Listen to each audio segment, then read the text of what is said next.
Hey folks, Erick Stakelbeck here. Welcome to the Watchman Newscast live stream. It is Thursday afternoon here in the United States. Not sure where you're joining us from, but I see already, I'm looking at our chat. I see Canada, the Netherlands, and England. It's a great way to start. It's great that we have people from around the world joining us here every day on the Watchman for such a time as this, as we like to say, and as the Bible likes to say as well. So, hey, we've got a lot to unpack today. Four big stories that we're looking at, folks. Uh, Three, I should say, but two are interconnected. Number one, both the United States and Iran are talking about an Israeli offensive in southern Lebanon against Hezbollah, perhaps as soon as this spring. The U.S. is worried about it. They shouldn't be worried about it. The U.S. should be backing Israel and saying, yes, you must defeat this existential threat on your northern border, Hezbollah. But they're not. They're trying to avoid a war between Israel and Hezbollah at all costs. What their solution is, I'm not quite sure, because if you've been watching the newscast over the past few weeks, you know that there are some 80,000, perhaps more, Israelis who've evacuated their communities in northern Israel along that Lebanon border and who are living out of a suitcase, quite literally, in hotels scattered throughout the nation of Israel, and they don't know when they are going home. How do I know? Because I was in one of those hotels a few weeks ago in Tiberias on the Sea of Galilee. 90% of the people staying in the hotel with me and my production team were not from the Galilee region, the lower Galilee region, Tiberias. They were from Metula. That's right, the northernmost town in Israel, which lies, you guessed it, right along the Lebanon border. One person we interviewed, and we featured him here in the newscast, said, look, I've been here for 2 months. I'm living out of a suitcase. I don't know when or if I'm ever going to be going home. Why? Because Hezbollah remains perched on Israel's northern border.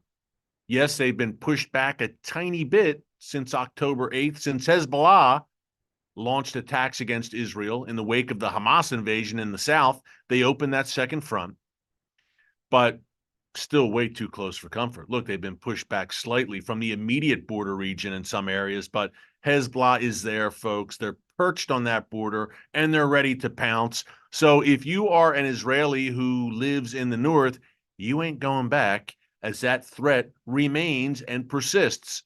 It must be dealt with. It's non-negotiable. We'll unpack it more today. But the United States is worried about it. Well, what's your solution? What would you do if we had a terror organization? Well, you know what?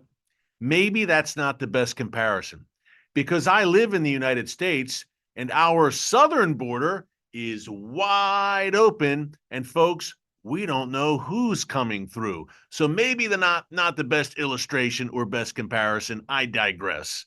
At any rate, the situation to the north, Israel's north, is unsustainable. It must be dealt with.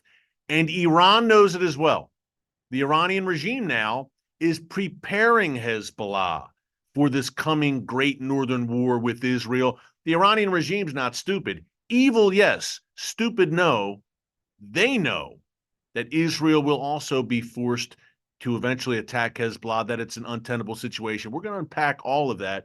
Also, Israeli airstrikes in Damascus, once again overnight, late Wednesday night. Folks, when we talk Damascus, we talk about military and terror activity there. We talk about prophecy, in particular, the book of Isaiah, chapter 17.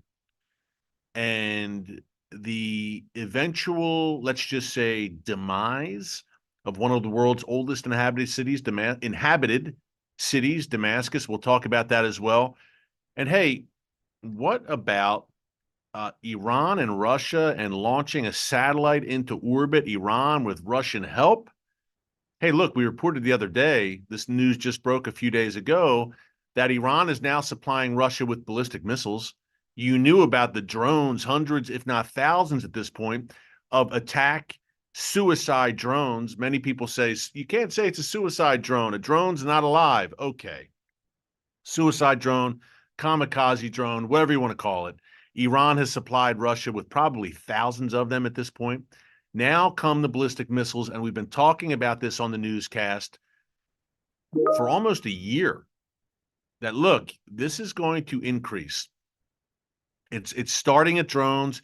It's going to eventually be ballistic missiles. And now we see the cooperation on satellites. So we've got a lot to unpack on the Iran-Russia relationship. You've come to the right place, folks. If you want to know what's going on in the world's most volatile and chaotic region, the Middle East, and how it impacts you no matter where you live. So we'll get into it in a minute. Before I do, quick reminder to subscribe. If you have not subscribed yet, be sure to give us a subscribe and a big thumbs up, click the like button, all that good stuff. Not for our glory, but folks, the more we do that, the more people we reach with the truth in a time of massive deceit that the prophet Isaiah described very well, where good is called evil and evil is called good. We are striving to be a voice for truth here on our YouTube channel, and biblical truth, unapologetically, bold, biblical, current. And that's what we're trying to do here in the Watchman. So be sure to give us a subscribe. And there's 3 legs to what we're doing right now. I've been talking about this in recent weeks here in the newscast, just to get you all up to speed. 3 legs now. We've got the Watchman, of course. We've also got the Stackscast, the brand new podcast, which you can find Apple Music, Spotify, wherever you get your podcasts. Be sure to check that out as well.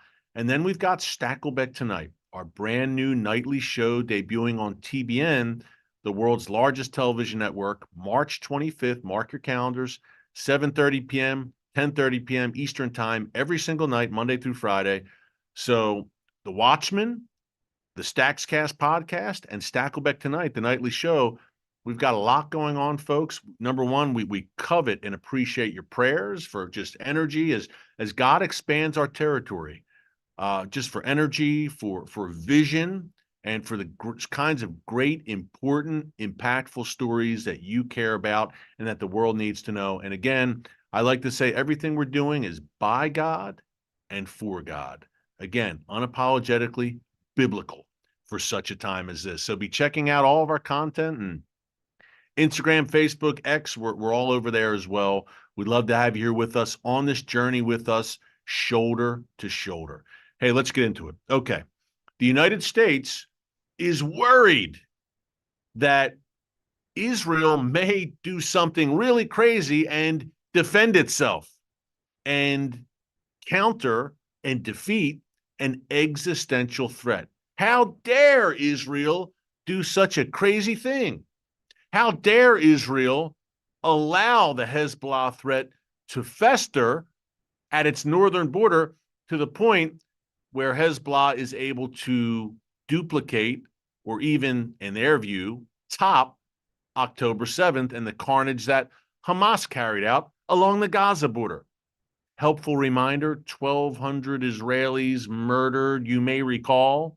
It was about 4 months ago, but the world has a very short memory, and some now. And we had comments here on the YouTube channel the other day that October 7th was a false flag arranged by Israel. You can't make this stuff up, but that's what we're dealing with.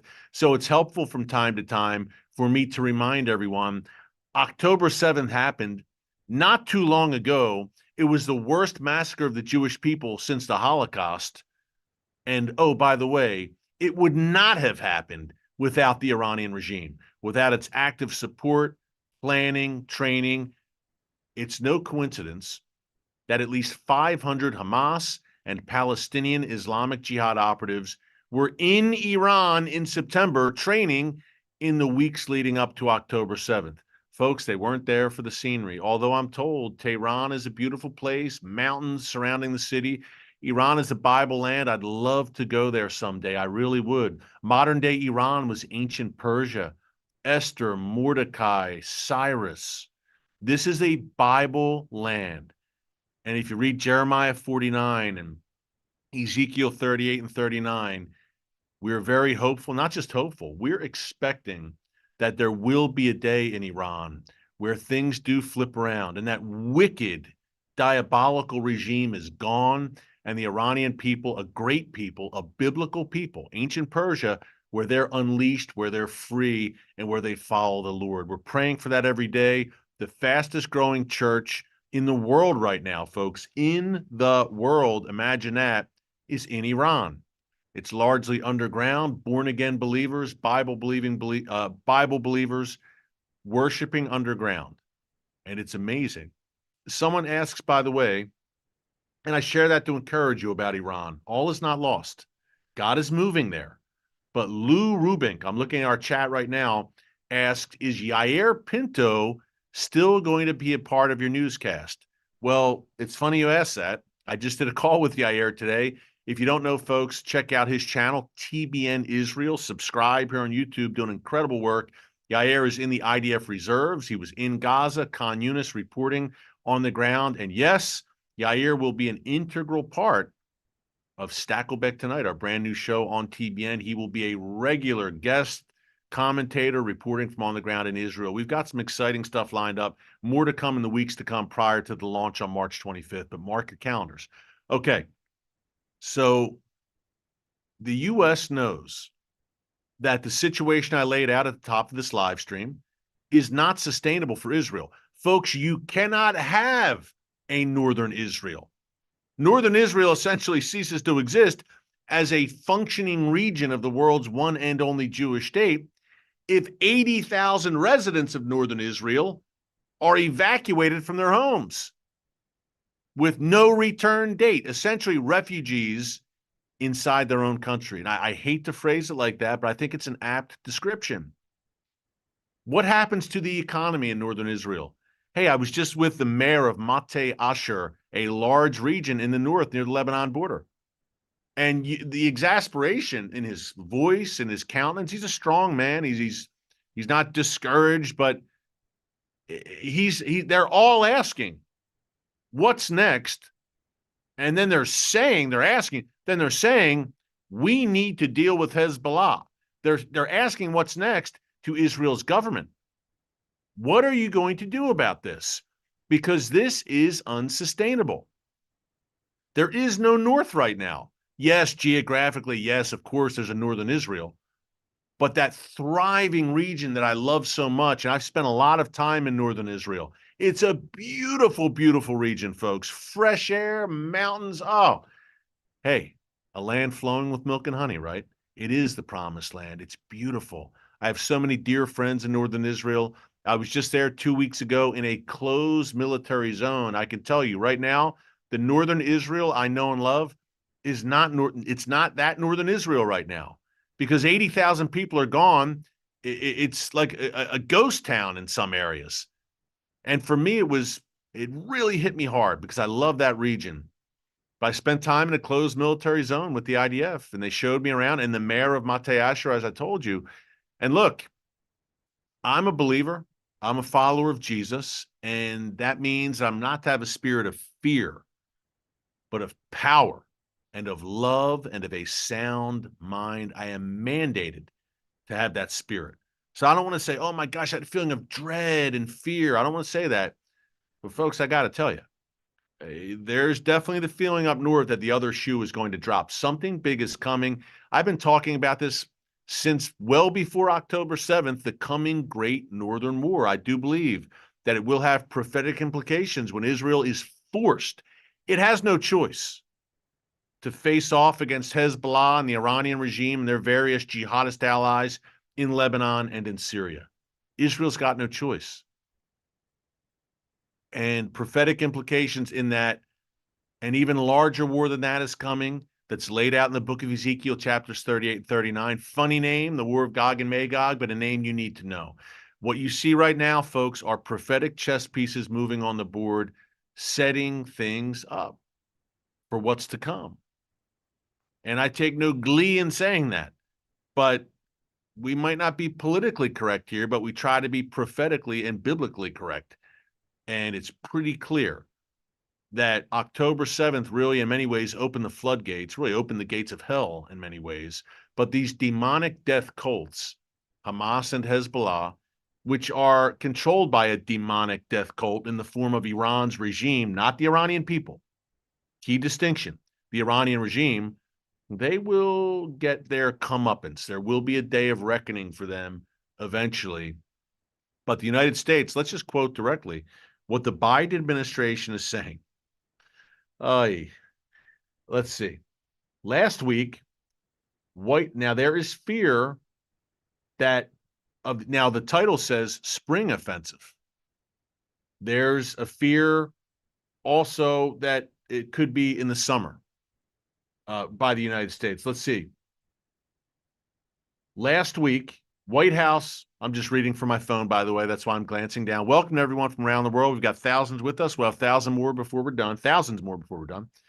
Last week, White House National Security Communications Advisor John Kirby told reporters in Washington that the U.S. does not want a second front on Israel's northern border.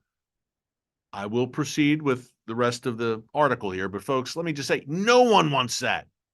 I don't want to see a war. No one wants to see a war. Ideally, in a perfect world, the kind of fantasy world that many in Washington, D.C. seem to dwell in, Hezbollah would be dealt with diplomatically. They would agree to back up far beyond the Lebanon border, at least some 18 to 20 miles beyond the Litani River. It would all be settled diplomatically. There would be no need for a war, even though every day Hezbollah is launching now dozens of rockets at northern Israel.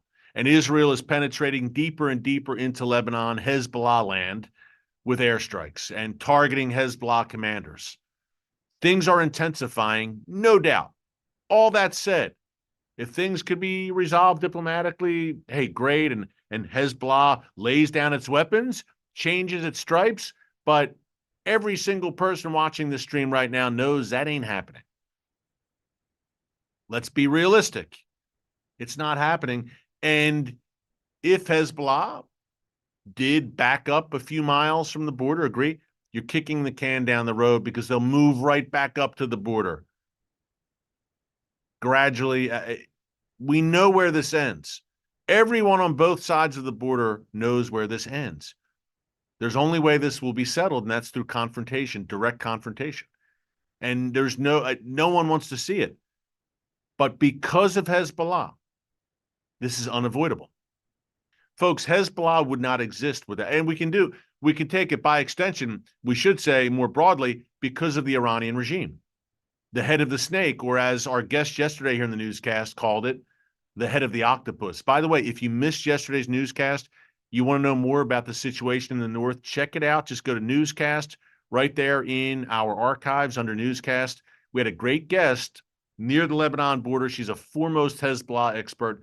Sarit Zahavi joined us with great analysis. You will want to see that. That was yesterday here in the newscast. Hezbollah doesn't exist without Iran. No other way to put it. So ultimately, the responsibility lays at the feet of the Iranian regime. And we'll get into what they're saying about the Lebanon war in a minute. But so the U.S. is saying, no, no, no. And Yoav Gallant is telling Lloyd Austin, the defense secretary, that, look, we're going to have to do something about Hezbollah. And the Biden administration is fearful that Israel would launch a summer campaign against the Iranian proxy group, according to the Jerusalem Post, maybe sooner than summer. And an anonymous, here we go. You'll love this. An anonymous Biden administration official told CNN. Now, in that short phrase I just read to you, there's a lot to unpack. Number one, anonymous. Number two, Biden administration official. And number three, CNN. Combine those three, and the trust level is kind of down here. But let's read it nonetheless. Since it was leaked to CNN from the Biden team, which is hand in glove with CNN, there's veracity here. We are operating in the assumption that an Israeli military operation is in the coming months. The official, the Biden administration, anonymously told CNN that such an attack would not happen imminently in the next few weeks, but perhaps later this spring. An Israeli military operation is a distinct possibility. Now, I don't agree with this administration on very much when it comes to foreign policy or anything for that matter, but on this, I believe they're correct. Israel is going to have to do what it needs to do in the north. And then John Kirby, that White House spokesman, says, we don't want to see the conflict widen and deepen. Tell Hezbollah, John. We don't want to see the fighting that has occurred between Hezbollah and the IDF up in the north continue. Tell Hezbollah, John. No, actually, tell Iran, the regime you're trying so hard to appease. We certainly don't want to see it become more aggressive. We're going to continue our conversations with our Israeli counterparts, with our Lebanese counterparts as well, about not letting the tensions up there boil over to the point where it truly does deepen and widen the conflict in a way that could alleviate any kind of pressure on Hamas. And I'll just leave it at that. Alleviate pressure on Hamas. Hey, John, your boss, Joe Biden, was talking 2 nights ago on late night TV here in the United States about his desire for a ceasefire with Hamas. I can't think of a better way to alleviate pressure on Hamas than agreeing to a premature ceasefire with this demonic death cult. You ever hear the old phrase, talking at both sides of your mouth? So no, that won't affect the Gaza campaign one bit. The war in the north, it'll affect it in terms of course, it's more difficult to fight all out on 2 fronts.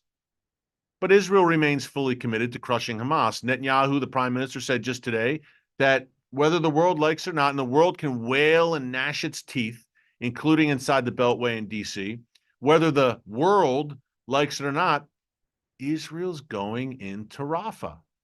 Why? Because that's Hamas's last stronghold. The last real strong bastion of Hamas resistance and jihad is in Rafah. And by the way, there may be some hostages there as well. Israel just rescued 2 hostages 2 weeks ago from Rafah.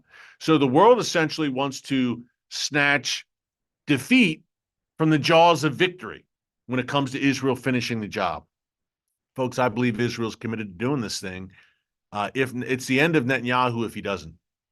And look, right now, it may be already. After October 7th, many believe Bibi will not be prime minister beyond the end of this year. I heard rumblings of that when I was on the ground in Israel. Who knows? It's an unpredictable thing.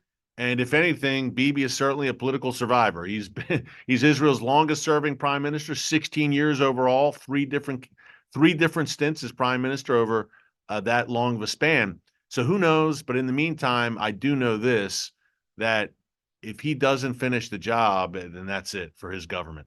He's got to finish the job, not for political reasons, because it's the right thing to do. He must. Israel was invaded. Folks, October 7th was an invasion. 3,000 Hamas terrorists swarmed over the border into southern Israel. By the way, and the mainstream media doesn't talk about this too much, I wonder why, followed up by thousands of Palestinian civilians who streamed over the border as well and raped and pillaged behind Hamas. Israel must end this threat once and for all. And it's the same deal in the north. And look, Hezbollah is a much different beast, and I do mean beast. Powerful by many more magnitudes than Hamas. Yet the West is trying to restrain Israel once again. Israel is a sovereign nation. Folks, have you ever seen anything like this? Any other nation, look on a map. Israel is the size of the state of New Jersey. It's that tiny, surrounded by a sea of enemies and a sea of tyranny on practically every side. Yet the world is obsessed with this tiny sliver of land. Why? Why so obsessed with Israel? The UN, the EU, the White House. Every time someone in Israel sneezes, the White House weighs in and issues a statement, it seems. Folks, the prophet Zechariah in chapter 12 of that great book talked about this. He said that Jerusalem in particular, a day is coming where it will become like a cup of trembling, and all nations will come against it, and all nations will be cut to pieces, he says, when they do come against it. So don't be surprised with the world obsession, unhealthy obsession, when I say obsession, someone asked, why are you saying the world's obsessed with Israel? Someone commented a little while ago. I mean an unhealthy, evil obsession by anti-Israel forces. That's what I mean, clearly. And we're seeing that play out right now in real time before our very eyes. There's a reason the UN has passed more resolutions against Israel than any other nation. Imagine that. More than North Korea, the Soviet Union, China, Fidel Castro's Cuba, Iran. The list goes on. No. More resolutions against Israel than all those nations. Anyone, and we've got trolls here on the chat, the live stream. We always do. Answer that. Israel, to hear the trolls tell it, and these is the most evil force in the world, more evil than even communist China and the Iranian regime. Well, some have called it a world turned upside down. I go back to Isaiah. I probably sound like a broken record, folks. Good is evil and evil is good. Welcome to 2024. Fasten your seatbelt. You know what? Perilous times, but Bible times and prophetic times. And you are alive right now for a reason. If you are a follower of Jesus, if you believe in the God of Abraham, Isaac, and Jacob, and you support his land and you support his people, then you're here for a reason. Again, we have a mantle to be ambassadors for Christ and to be light in the darkness. And here with all the programming we're doing, I laid it out earlier, we're going to do exactly that. So don't be discouraged. Take heart. God Almighty is still on the throne. No matter what the trolls say, and I apologize that our great viewers here, we have got a very lively chat. I apologize that you're dealing with the trolls here. Don't you have anything better to do with your life? You want to ask them, but hey, they're trolling. Troller's going to troll, as they say. But we got the Holy Spirit here, so we're all right. Hey, I said that the U.S. is petrified about this, but here's a big one for you. And Israel's going to do what it needs to do, by the way, regardless of what the U.S. says when it comes to Hezbollah. But here's also from the Jerusalem Post a report that Iran has given Hezbollah a green light to escalate its attacks against Israel, especially in the north. The Arabic Post, citing high-level Iranian and Lebanese sources, says that Iran has set conditions for Hezbollah, ordering it to launch a large-scale attack on Israel after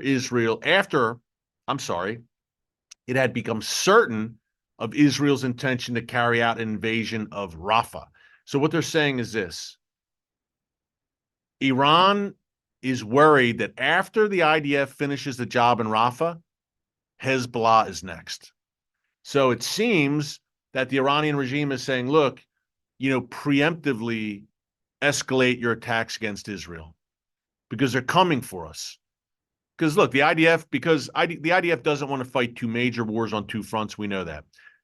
In a perfect world, they'd like to finish the job in Rafah and then go into southern Lebanon. They may not have that luxury.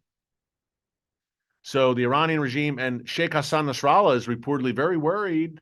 The Hezbollah kingpin, who's been sleeping in a different place every night for about 18 years now, since the last war in the summer of 2006 between Hezbollah and Israel.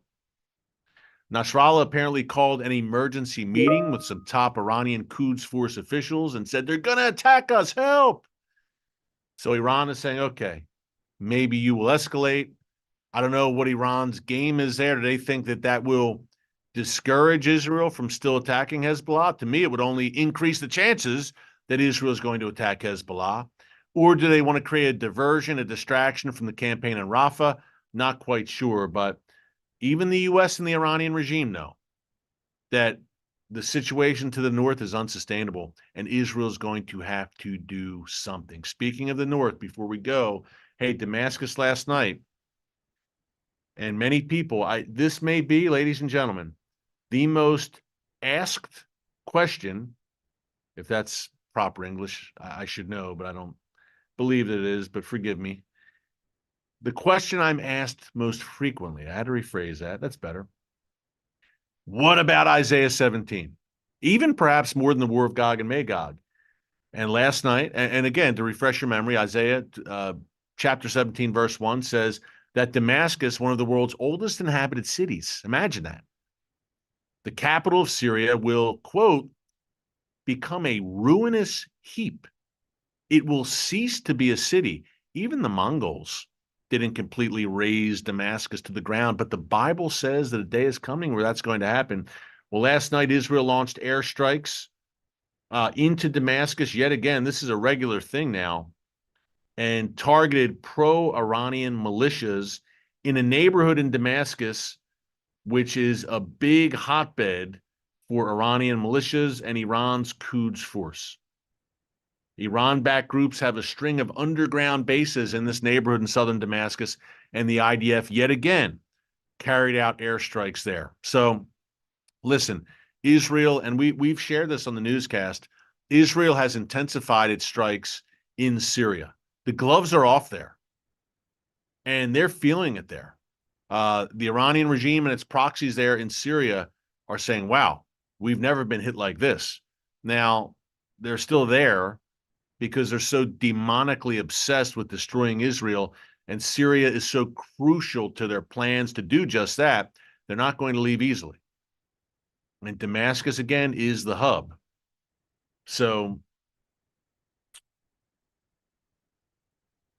Isaiah 17, someone asked in a comment, Erick, you only read the Old Testament, not the New Testament, and you're supposed to be a Christian? Have you actually watched the newscast? Some of the comments here. We talk about the New Testament a lot here. I'm a follower of Jesus. I'm mentioning specific prophecies from the Old Testament, but we've got the book of Revelation we've discussed here and much more in the newscast. You might want to watch on a regular basis rather than just one live stream. Okay, last thing we want to talk about here.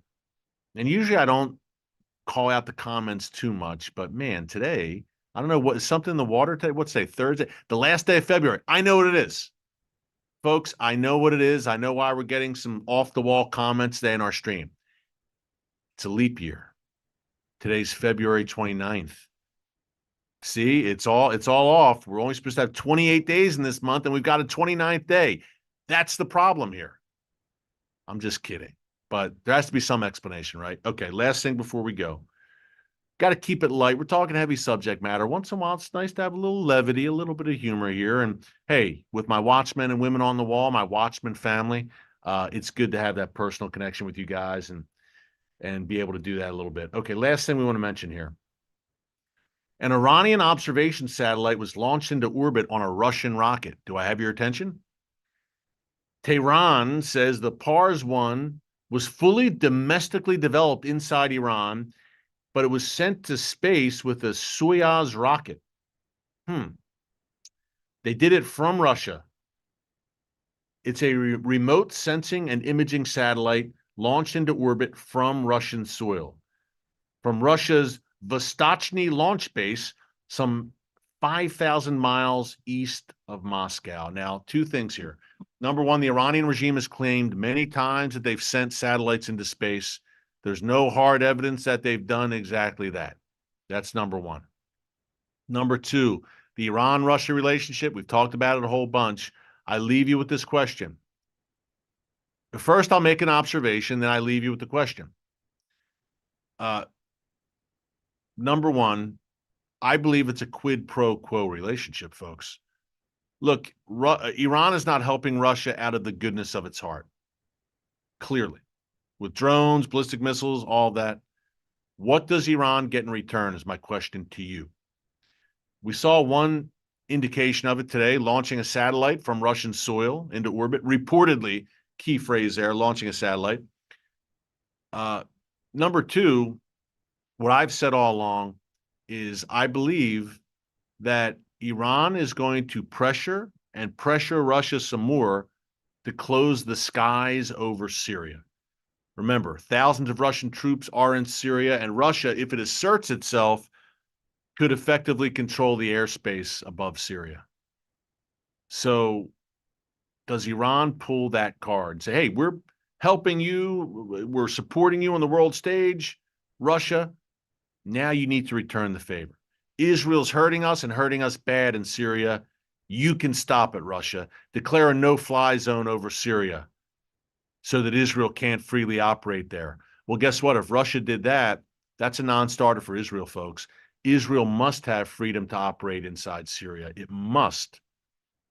And if Russia tried to put a stop to that, we talk about the chess pieces, Ezekiel 38, 39, moving on the board. Fasten your seatbelt. Again, things are happening. Keep it right here. Hey, a quick shout out before we leave. My good buddy, Raj Nair. I mentioned Raj when he launched his great channel here on YouTube, Can I Trust the Bible? Great apologetics channel. I mean, sorely needed, right? With everything going on in the world right now. Can I Trust the Bible?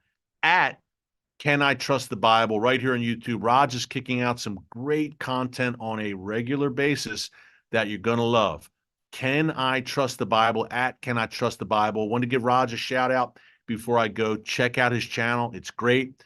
Great being with you here today on the Watchman Newscast live stream. Till next time, God bless you. And remember, never hold your peace. Hey everyone, thanks for checking out the Watchman Newscast. Make sure you hit the subscribe button so you never miss an upload, and tap the bell icon so you're notified every time a new video is posted. And don't forget to share your thoughts, insights, and comments below. Thanks for watching. We'll see you back here tomorrow.